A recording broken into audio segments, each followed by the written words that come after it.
Baik, assalamualaikum Patrio, apa kabar? Alhamdulillah Bapak, waalaikumsalam warahmatullahi wabarakatuh. Bapak baik, Bapak. Nah, kondisinya setelah hampir 6 bulan ya kita melaksanakan kegiatan namanya guru penggerak. Alhamdulillah Bapak cukup menguras tenaga, waktu, pikiran, gitu ya Pak. Jadi ya alhamdulillah Pak sampai sekarang tetap selalu berkesehatan dalam melaksanakan dan menjalankan berbagai aktivitas ya Pak ya yang begitu padat. Patrio, kita sudah masuk ke hari kelima. Seperti biasa kita akan review bagaimana dengan memperbaiki siap ya? Insya Allah Oke. Bapak. Yang pertama tentang refleksi Patrio. Berdasarkan hasil pemetaan yang telah Bapak lakukan, bagaimana nih hal tersebut mempengaruhi proses pengambilan keputusan yang dilakukan oleh Bapak khususnya di lingkungan sekolah? Setelah melaksanakan pemetaan ya Pak ya, itu menjadi sebuah gambaran bagi saya dalam cara mengambil sebuah keputusan, dimana keputusan yang saya ambil itu harus intinya itu harus bertanggung jawab dan adil lah Pak untuk kesemuanya. Di sini juga saya itu harus bisa juga mengidentifikasi berbagai permasalahan serta mencari solusi yang benar-benar terbaik, bukan atas kehendak sendiri tapi atas kebutuhan bersama. Lagi? Itu saja sih Pak. Baik. Yang kedua Patrio, menurut pemikiran Patrio ya, apa saja yang sekiranya bisa mendukung dari hasil keputusan? Yang mendukung itu banyak ya Pak ya. Pertama pastinya itu adanya kerjasama Pak dari berbagai pihak, khususnya warga sekolah juga gitu. Adanya bantuan juga dari kepala sekolah, guru-guru dalam mengambil sebuah keputusan, karena saya rasa saya itu sampai saat ini belum bisa melakukan pengambilan keputusan itu secara sepihak Pak. Jadi harus banyak referensi juga, lalu setelah dari dari rekan sejawat atau kepala sekolah, mungkin kita nyari juga materi Pak dari betul dari sebagainya yang punya bisa mendukung. Saja sebenarnya ya bahwa setiap keputusan itu nggak bisa sepihak. Iya betul. Memang harus ada kontribusi Iya. Tapi ini sebuah siap. Patrio, Patrio mungkin sudah mempelajari tentang etika dan juga tuntutan Islam. Bagaimana perbedaan? Kalau dilema etika ya Pak yang sampai saat ini saya tahu itu antara kadang ada benar dan benar, lawan benar dan benar, ada 4 paradigma yang berulang dalam benar itu dalam kelompok. Kalau misalkan itu selain menunjukkan moral itu udah pasti ada benar dan salah. Mungkin di sini yang lebih saya alami sekarang ini adalah dilema etika Pak. Nah, bisa dijelaskan atau diceritakan apa nih experience Patrio terkait dengan dilema etika yang sering terjadi di Bapak? Iya Pak. Contohnya gini Pak, yang paling sering itu adalah siswa yang dari hasil belajarnya Pak ya itu masih rendah. Sedangkan kita itu harus menaikkan siswa tersebut. Jadi walaupun siswa itu nilainya itu tidak meningkat, tetap saja itu harus mencapai KKM. Menurut saya hal itu maksudnya ke dalam kasih sayang lawan rasa keadilan gitu Pak. Gitu. Jadi menurut saya kan kalau yang lain itu dikasih siswa itu dikatakan lulus atau tidak, itu kan nggak lulus ya Pak ya. Tapi kan kita kasihan juga. Baik. Nah, untuk tetap adil bagaimana? Untuk tetap adil salah satunya itu kalau saya sendiri yang penting mah ngasih tugas tambahan untuk membantu murid tersebut untuk mencapai nilai seperti itu, lalu memberikan pelajaran tambahan juga sih Pak. Kasihan juga sih kan pada siswa-siswa yang lain jika nilainya itu nggak jauh berbeda dengan ya mungkin ada persamaan ya. Jadi ya mungkin yang istilahnya gembos ya. Gembosnya itu bukan hanya yang kecil sehingga dia itu standar ya, tetapi yang besar pun harus diberikan sama juga supaya nilainya tetap sama. Adil gitu ya. Iya betul Pak. Sehingga tidak ada mempengaruhi peringkat gitu. Iya betul sekali Bapak. Patrio mungkin sudah mempelajari tentang sejumlah keputusan. Nah, menurut Bapak nih, apakah selama ini proses itu telah dilakukan Untuk saat ini saya rasa ya Pak ya, saya sudah melaksanakan 9 langkah dalam pengambilan keputusan 4 paradigma, 3 apa namanya itu, ada 3 dan 9 langkah itu. Saya rasa sampai saat ini saya sudah melaksanakan kegiatan tersebut. Hanya saja mungkin dalam pelaksanaannya kadang ada beberapa langkah yang saya rasa ya Pak ya belum optimal ya, dalam mengidentifikasi. Dalam identifikasi gitu kan, harusnya itu kita tuh kadang harus bijak juga ya Pak ya. Nah, itu yang paling sulit kadang Pak, jadi masuk lagi ke dilema juga. Tapi yang penting setidaknya Bapak sudah mencoba untuk melakukan hal itu. Pak Trio, dari berbagai proses sejumlah keputusan, manakah yang Pak Trio perlu dievaluasi untuk diperbaiki? Yang dari 9 langkah tersebut saya rasa dalam pemetaan satu permasalahan tersebut, bagi saya yang itu yang harus dievaluasi, serta dalam akhirnya nanti dalam pengambilan keputusannya sih Pak yang itu. Jadi benar-benar itu kalau keputusan harus dipikirkan secara matang, harus dikomunikasikan dengan berbagai pihak. Baik, Pak Trio, kita masuk kepada tahapan program rancangan program yang berdampak. Saya yakin Pak Trio sudah melakukan, karena ini bagian tugas akhir ya. Saya ingin tahu bentuknya apa Pak yang sudah diambil. Adapun program yang sudah berjalan ya Pak ya, karena salah satunya itu yang di kelas khususnya adalah perojaan, dan sholat duha. Dimana kan kalau sholat duha itu biasanya hanya fokus pada guru agama. Kalau sekarang kita itu terjadwal Pak, jadi seminggu 2 kali itu yang dari kelas saya sendiri, jadi Selasa Kamis, sedangkan guru ya gitu. Soalnya kalau tiap hari, karena kemarin kan sampai saat ini sibuk dan dan tugas-tugas yang lain, jadi belum secara optimal kayak gitu Pak. Jadi terus saat ini kita bertahap Pak, jadi nggak langsung tiap hari ya, takutnya mereka itu kaget. Jadi untuk saat ini kita bertahap lah Pak, itu yang ya. Selanjutnya yang sudah dilaksanakan yaitu kemarin itu apa namanya itu tentang pembuatan ini Pak, video. Nah, video pembelajaran, bukan pembelajaran, jadi hasil karya. Jadi mereka bebas untuk membuat sebuah karya apa saja. Berarti diferensiasi kayak gitu. Ya intinya untuk melatih kepercayaan diri Pak.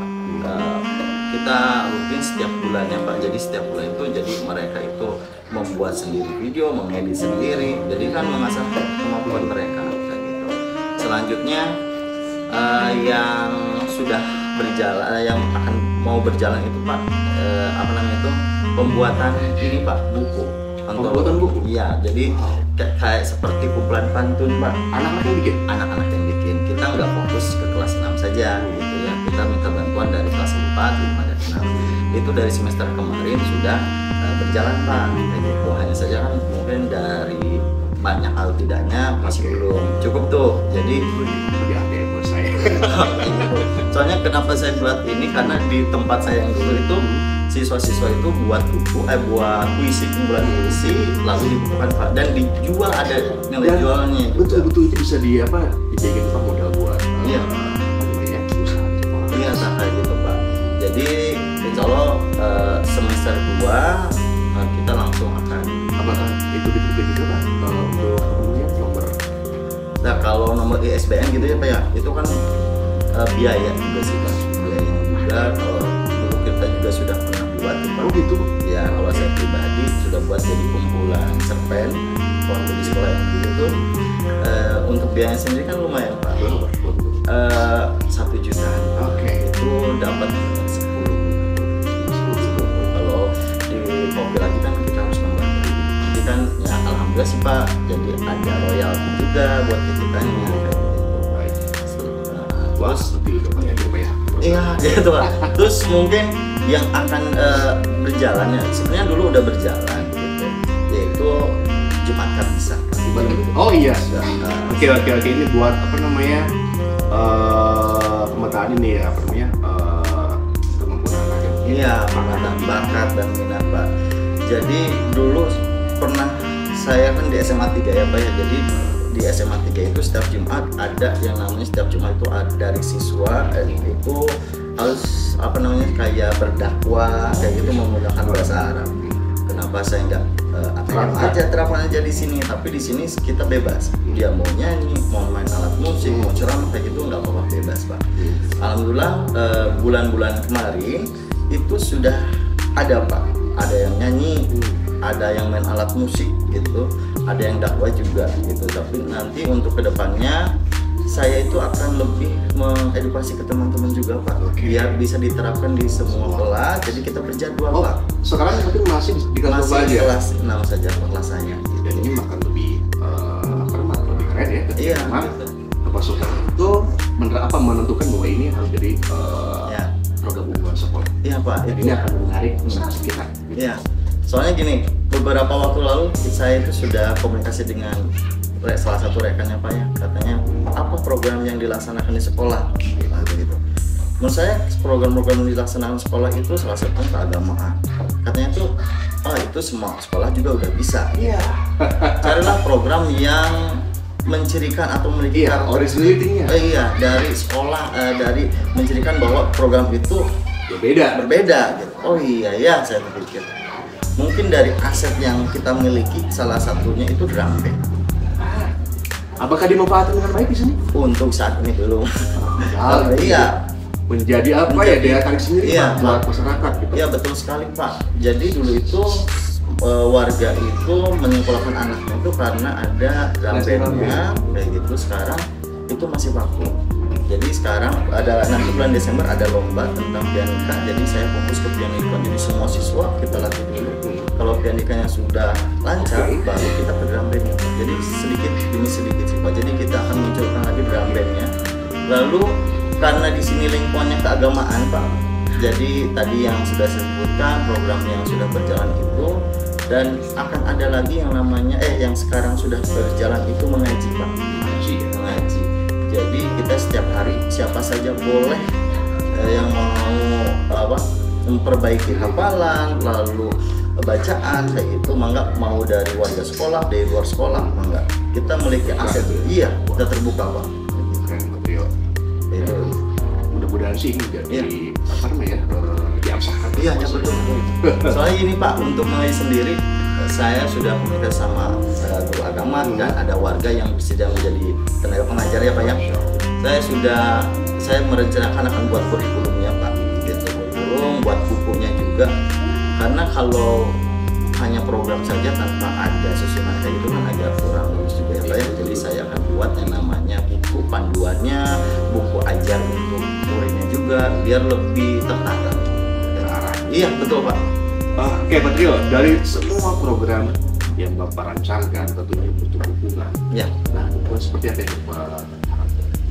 Dukungan yang saya harapkan salah satunya yang paling penting adalah izin Pak. Izin dari pihak sekolah itu, serta adanya keikutsertaan Pak. Keikutsertaan dari para guru-guru semua dalam mensukseskan semua program yang ada. Bukan program saya saja, tapi program sekolah pun kalau tidak ada dukungan itu akan sulit Pak. Jadi sebagus-bagusnya program tanpa ada yang kerjasama dengan semua pihak itu pasti akan sulit. Tentunya Patrio juga harus bisa masih mulus rekan untuk punya rasa memiliki. Iya betul Pak. Karena menurut saya sampai saat ini yang saya rasakan rekan-rekan guru itu hanya menggugurkan kewajibannya gitu. Belajar, pulang. Tapi lebih dari itu, saya itu ingin menanamkan yang namanya rasa kepemilikan terhadap sekolah, agar mereka itu cinta dan mau mengembangkan sekolah untuk lebih baik lagi. Jadi itu yang mungkin jadi PR ya Pak ya. Nah, ini berarti kan tantangan oleh Pak Patrio ya. Betul sekali Bapak. Jadi dia saya tantangan. Tapi itu tantangannya. Mungkin selanjutnya bagaimana nih tipsnya ataupun standing Bapak dalam mengatasi tantangan tersebut yang sambungan dengan kurangnya rasa memiliki. Nah, untuk meminimalisir hal tersebut atau mengatasi hal tersebut, usaha itu yang pertama harus memberikan contoh, beri contoh yang baik. Bukan berarti di sini saya langsung ngasih materi kita harus lain sebagainya, tapi tanpa memberikan contoh. Hal yang pertama saya lakukan adalah memberikan contoh yang baik juga, lalu menularkannya secara tidak langsung ya Pak ya pada mereka, yang nantinya hati mereka tergerak sendiri gitu. Jadi mungkin di sini memberikan contoh, lalu sering mengadakan pertemuan juga, adanya kedekatan secara emosional gitu ya. Alhamdulillah sih Pak, untuk saat ini sudah ada beberapa rekan guru yang selalu mendukung Pak terhadap program-program yang telah saya lakukan ya, dalam pengembangan sekolah. Ini adalah aset Bapak nih. Iya betul. Untuk berkembang. Ya, ya. Betul. Jangan sampai nanti aset Bapak akhirnya gugur juga. Iya, Nah, bagaimana betul. cara Bapak bisa musim-musim beliau untuk tetap perform gitu. Pak Trio, terkait dengan komunitas praktisi, kan kemarin saya sudah minta Pak Trio untuk membentuk ya. Apakah sudah dibentuk? Kalau komunitas praktisi untuk ekskul sendiri apa ya, kita lebih fokusnya karena ekskulnya yang berjalan itu hanya satu Pak gitu. Jadi itu bagian dari program juga saya itu, jadi kita mengadakan ekskul asa awal abadi kayak semacam silat, pernapasan kayak gitu. Awalnya itu hanya untuk kelas 6 saja, kelas 6 gitu. Tapi karena banyak yang melihat, sering latihan karena seminggu 2 kali kayak gitu, sekarang sudah merambah ke kelas 5. Kita juga sering ada demonstrasi Pak, kayak atraksi lain sebagainya yang akhirnya menarik perhatian daripada murid gitu ya Pak ya. Nah, kalau untuk kelompok praktisi di sekolah cuman itu sih Pak. Nah, sekarang yang itu ya, Ya. Yang di sekolah. Peran apa? Apa ya? Bukan sebagai pemimpin ya Pak ya, tapi sebagai teman sharing lah Pak dalam pengembangan kelompok praktisi yang ada di sini. Oke, itu bagus ya. Nah, Bapak setelah Bapak membuat sebuah komunitas tadi, yang di sekolah ASA ya. Iya. Nah, adakah perubahan yang menyenangkan yang Bapak rasakan dari rekan komunitas yang Bapak tarik gitu? Oh iya, ya pastinya ada Pak. Jadi dari siswanya sendiri apa ya? Jadi dia lebih percaya diri karena telah bisa melakukan beberapa jurus, melakukan demonstrasi. Dari muridnya itu seperti itu. Dari gurunya sendiri artinya dia itu bisa menyalurkan apa yang dimilikinya, aset yang dimilikinya terhadap sekolah sih Pak. Gitu sih Pak. Jadi rasa kebanggaan saya yaitu saya bisa mengajak teman-teman, khususnya guru tersebut, untuk membentuk suatu program yang berpihak pada murid, salah satunya ya ekskul ASA sendiri. Rencana Bapak nih untuk mengembangkan ekskul ASA sehingga mungkin lebih berkembang dan lebih besar. Salah satunya itu adalah dengan membuat video Pak. Dulu pernah mungkin Bapak mengatakan bahwa Bapak pernah salah satu programnya itu warna kecil ya Pak ya. Jadi di sini juga saya itu berharap nanti saya juga akan mencontoh program tersebut, tapi di sini salah satunya itu dari murid-muridnya gitu ya Pak ya. Setelah itu kita akan sering demonstrasi kayak gitu, nanti divideokan, kita setelah itu di-share ke YouTube atau WhatsApp group, dan mungkin saja saya rasa dalam beberapa waktu yang dekat ini kita akan demonstrasi di luar. Atau mungkin Bapak bisa buatkan channel ASA Iya, betul. khusus untuk Iya. sebagai sarana untuk komunikasi Iya, iya. mahasiswa dan sebagainya. Bisa Baik, terkait kembali ke dukungan ya untuk membesarkan komunitas Bapak. Ya seperti apa Pak yang diharapkan dari Bapak sekolah khususnya? Harapannya dukungan seperti tadi adalah pemberian sarana dan prasarana Pak, seluruh aset, jadi membebaskan dalam pengembangan berbagai program yang telah kita lakukan sih Pak, itu saja. Pak Trio, terakhir di refleksi saya ingin Pak Trio menyebutkan apa materi dari ketiga modul tersebut ya yang menurut Pak Trio sudah dikuasai secara utuh dan apa modul yang masih perlu diperbaiki. Kalau dikatakan dikuasai secara utuh sampai saat ini saya belum percaya diri ya Pak ya. Tapi kalau misalkan dari 1 sampai 3 modul, mungkin saya lebih condong ke materi berdiferensiasi. Diferensiasi ya. Pembelajaran berdiferensiasi dengan pengambilan keputusan pemimpin dalam pengelolaan sumber daya. Alasannya untuk pembelajaran berdiferensiasi karena dari waktu ke waktu saya sudah mempelajari hal tersebut Pak. Jadi jauh sebelum program guru penggerak. Oke. Ya Pak ya. Jadi dari segi pengetahuan mungkinnya saya rasa saya jauh lebih ada dibandingkan teman-teman yang ada di sini kayak gitu. Dan pengambilan keputusan pemimpin dalam pengelolaan sumber daya, kenapa saya mengambil itu karena saya sudah terbiasa Pak dalam mengelola hal tersebut kayak gitu. Jadi sudah tidak aneh lagi dan saya rasa saat kemarin dikasih tugas yang seperti ini, wah ini sepertinya sudah makanan sehari-hari kayak gitu. Betul. Sekarang yang masih perlu dikembangkan apa? Nah, saya rasa pada modul 1 ya Pak ya, filosofi. Okay. Nah, kayak itu. Karena bingung juga kan Kak, lebih ke teorinya ya kayak gitu. Betul. Serta fisik nih Pak. Betul. Memang kalau besok kan berkaitan pandangan. Nah, itu memang agak sedikit perlu pemahaman lebih. Iya, betul sekali. Pak Tri, terima kasih banyak untuk hari ini. Mudah-mudahan kita bisa bertemu di level 25 ya pada hari Minggu. Siap Untuk Bapak. tempatnya saya belum tahu di mana ya. Bukan di SMK. Di SMA ya? Saya itu SMK 3 bukan? SMK 3? SMK 3 enggak. Saya belum buka di grup. Ini saya akan kabarkan ya Pak Tri. Siap Bapak. Oke, Pak Tri, terima kasih banyak. Seperti biasa Pak Tri, saya minta tanda tangan. Siap Bapak.